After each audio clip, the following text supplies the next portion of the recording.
नमस्कार दोस्तों, आज की कहानी में आप सबका स्वागत है। ज़रूरतमंद की मदद तो सभी करते हैं और सभी ने की भी होगी।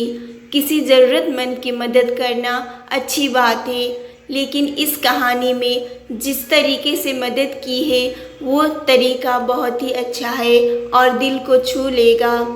ये कौन सा तरीका है जानने के लिए आपको पढ़नी होगी ये कहानी। एक लड़का पैदल किसी रास्ते से जा रहा था। उस लड़के ने देखा कि सामने वाले बिजली के खंभे पर कागज़ की पर्ची चिपकी हुई है और उस पर्ची में कुछ लिखा हुआ है। वो लड़का थोड़ा नज़दीक जाकर पर्ची में क्या लिखा है वो देखने लगा। उस कागज़ की पर्ची में लिखा था, कल मैं इस रास्ते से गुजरते वक्त मेरे 100 रुपये कहीं गिर गए थे। मैंने ढूंढने की बहुत कोशिश की, लेकिन मुझे वो नहीं मिले। कृपया करके रास्ते पर कहीं भी किसी को भी मेरे 100 रुपये मिलते हैं तो इस पते पर पहुंचा देना। पर्ची में उसका एड्रेस भी लिखा हुआ था। लड़के को ये पर्ची पढ़कर उस एड्रेस पे जाने का मन करने लगा। वो लड़का उस एड्रेस पे जाने के लिए आगे बढ़ने लगा। उस एड्रेस पर जाकर लड़के ने देखा कि वहाँ पर एक झोपड़ी है। लड़के ने बाहर से आवाज़ लगाई तो उस झोपड़ी में से एक वृद्ध औरत लाठी के सहारे बाहर आने लगी। लड़की को पता चल गया कि वो वृद्ध औरत सिर्फ अकेले ही इस झोपड़ी में रहती है। वो लड़के ने उस वृद्ध औरत से कहा कि माँ जी, आपके 100 रुपये जो गिर गए थे वो मुझे मिले हैं। ये रहे आपके 100 रुपये। उस लड़के की बात सुनकर वो वृद्ध औरत रोने लगती है और कहती है कि बेटा, अब तक करीब 15 से 20 लोग मुझे 100 रुपये देकर जा चुके हैं। बेटा, मुझे ठीक से दिखाई भी नहीं देता और मुझे पढ़ना लिखना भी नहीं आता।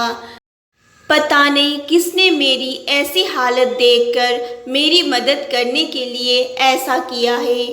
लड़के ने 100 रुपये रखने के लिए कहा, पर वो वृद्ध औरत नहीं मानी। लड़के के बहुत आग्रह करने के बाद आखिर वो वृद्ध औरत मान जाती है, लेकिन वो उस लड़के से कहती है कि तुम जाते वक्त वो पर्ची वहाँ से फाड़ कर फेंक देना। मुझे पता नहीं कि किसने मेरे पे तरस खाकर ऐसा किया है।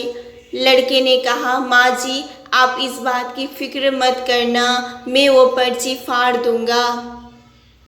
अब वो लड़का उस वृद्ध औरत के घर से निकल जाता है।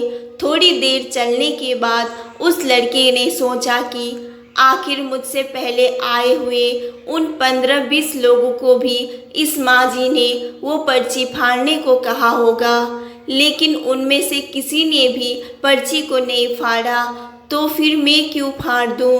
वो लड़का उस पर्ची को बिना फाड़े ही वहाँ से चला जाता है। उस लड़के के मन में उस व्यक्ति के लिए बहुत ही आदर और सम्मान था जिसने ये तरीका ढूंढा था और इस ज़रूरतमंद वृद्ध औरत की मदद की थी।